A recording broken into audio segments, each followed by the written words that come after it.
Okay, welcome back. We're going to talk about imperialism now. Imperialism is going to be one of the main causes, M-A-I-N, of World War One. So first of all, let's talk about our imperialism. And our imperialism is around the same area of time, at the 1800s to the early 1900s. We're either going to take territories, straight up take them, we're going to buy territories, or we're going to get them because we win them and we're given them because of wars and victories, okay? So again, we're talking about Teddy Roosevelt. He was for imperialism. One of the big things we talked about earlier was the Roosevelt corollary, and that was European nations do not come over to our side of the world and mess with countries that are near us. Those are our neighbors. We have economic and financial interest there. Do not come over here and try to colonize it or try to take over or influence them. That's our side of the world. You stay on your own side. He even had his Navy fleet. He had a special fleet called the Great White Fleet. He painted the ships white, and he went around the entire world on a tour and basically just, you floated around. And he wanted to show the whole world how BA America was. Do not mess with us. And as you know, this policy of stay out of our side of the world or we will mess you up is called the big stick policy or the Roosevelt corollary. It's basically a warning to not interfere with U.S. interest in Latin America. Okay. So the other foreign policies, and these are again foreign policies. How do we deal with other countries? His successors after Roosevelt, his good friend William Howard Taft took over, but he was kind of like a sheep. He really wasn't quite as aggressive. Taft had foreign diplomacy called dollar diplomacy, which was if we give money to these Latin American nations, if we help them out financially, then it's going to improve our relationship with them. Okay, and a lot of people saw this as trying to bribe other nations to have a good relationship with the United States. It was called dollar diplomacy. Okay, remember Roosevelt was big stick diplomacy, so then we have Taft, dollar diplomacy. Woodrow Wilson came up with something called moral diplomacy. He was the son of a minister, and he believed that the United States had a duty to share our good ideas like democracy with the rest of the world. So his policy is called moral diplomacy. And I guess if you think about it, this policy kind of is one we still have today. We're always being the police force for the world. We're always going into nations where people are suffering and there's been a tragedy or there's been a disaster or there's a war going on and people are dying. America, for the most part, is always going in and trying to help out. And in Iraq, in Korea, in Vietnam, all these areas we've gone in our history, we've always tried to spread democracy and prevent the spread of communism, which we'll get to obviously in the Cold War. So these policies, big stick policy, very aggressive. Taft, dollar diplomacy, that's going to be more financial, let's use our money. And then Wilson's moral diplomacy, also called missionary diplomacy, is sort of spreading good ideas like democracy and peace. So, in World War I, which we're going to talk about, we're going to talk about your rights being denied. And this happens a lot in American history. Whenever America is threatened, our government has in the past, as recently as 2001, started to deny or limit some of your freedoms. And the reason that our government does that is in an effort to make us feel more safe. So we're going to take away rights of people because we want to feel more safe when it's a time of war or crisis. Okay, so one of these examples is what we call the Espionage and Sedition Acts. If you look at that first word, espionage, spy is that middle part. This was a law that basically gave the U.S. government the power to go look and search for suspected spies during World War I. The Sedition Acts were laws passed in the middle of World War I that made it illegal to talk bad about the war, to talk bad about the president, to talk bad about the draft. And if you did say bad things and you were caught, you could go to jail, you could be fined, or both. Okay, so basically, this is one of the first examples of your freedom of speech being denied or being repressed. Okay, another thing that happened in World War I is something called the Committee on Public Information. It was a propaganda organization that meant to get you to feel and think a certain way about the war and to keep supporting the war. It was very biased against Germany. It made Germany look out to be like they were a bunch of barbarians, like in this particular picture. This is a German soldier carrying an American, and he's obviously a barbarian. Okay, if we saw this today, this would be considered extremely nativist, perhaps even racist. So anything anti-war, if you were against the war, that was considered un-American. You could be sent to jail, and you could be fined and or both. Okay, here's another example of loss of civil liberties. In World War II, a Supreme Court case later came out called Korematsu versus United States. But remember, after Japan attacked us, we were scared. So what do we do to make ourselves feel safer? Well, Franklin Roosevelt signed something called Executive Order 9066, and it ordered all Americans of Japanese ancestry into camps. And these camps were in places like Utah and Arizona, even Arkansas. And it's basically prison. And this is for thousands and thousands of Japanese Americans. Not Japanese, Japanese Americans. And so we put them in there because we thought they would be spies and they might be giving information to the enemy. And keep in mind, these aren't like concentration camps like in World War II for the Jews. They weren't being tortured here. It was almost like detention. And they were called detention or internment camps. But their freedoms were denied, and they were Americans.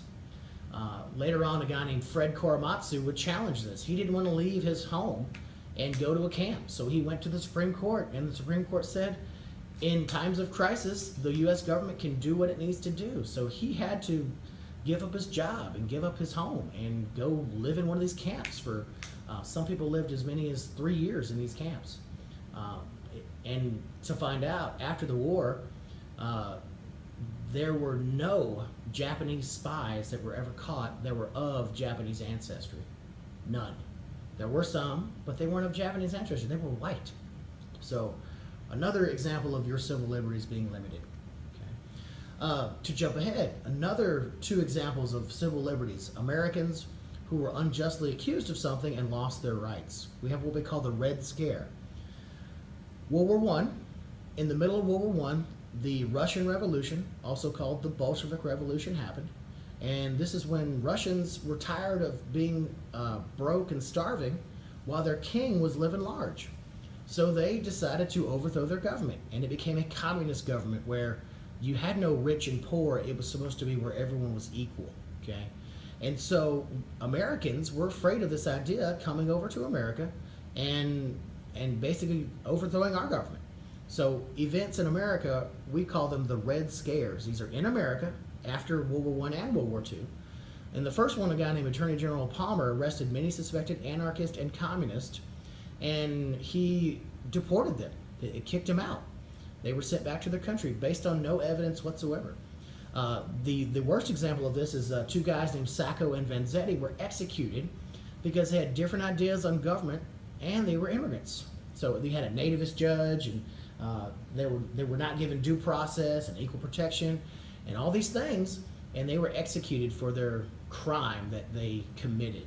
Okay, but I think they were innocent. Okay, something else we called the immigration quotas of the 1920s. The government limited the amount of immigrants from specific areas of the world. If you were from France or Great Britain, you were allowed in because you're a lot like us. You look like us, you probably sound like us, you probably speak English. But if you were from Eastern Europe, specifically some of those countries that are next to Russia, Turkey and Estonia, Latvia, Czechoslovakia, countries you can't even pronounce, a lot of those countries weren't allowed to send hardly any immigrants over here. These were considered witch hunts when immigrants were sent home based on no evidence. Then let's go to the Red Scare number 2. During the Red Scare 2, this is after World War II, during the Cold War, another guy, this guy's name was Senator Joseph McCarthy. He accused, not immigrants per se, he accused Hollywood actors, he even accused people in the government of being communist, and many of them lost their careers, and some of them even committed suicide because of the stigma of being associated with communists, okay?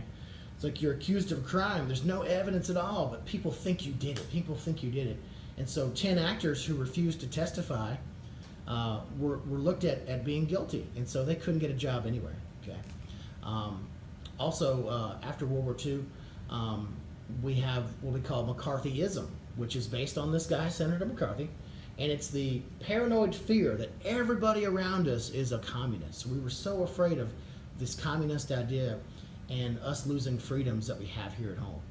And so eventually Joseph McCarthy was considered a crazy person after he accused the President of the United States of being a communist, and he kind of, faded out into obscurity. But it was a scary time, and a lot of people lost their careers, politicians lost their jobs, and they never recovered in the eyes of the public. So again, these are examples of lost civil liberties. Okay. During the modern era, okay, these are some other examples. Under President Clinton, we had a policy called Don't Ask, Don't Tell, which you could not be openly gay in the military. This was ended by President Barack Obama in 2011.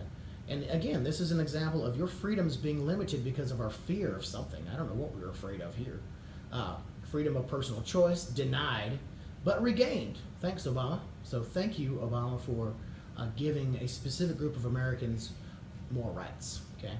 After 9/11, two things happened. First thing is called the Department of Homeland Security was created by George W. Bush after 9/11, and its agency is to protect us from terrorism. We were afraid of terrorism.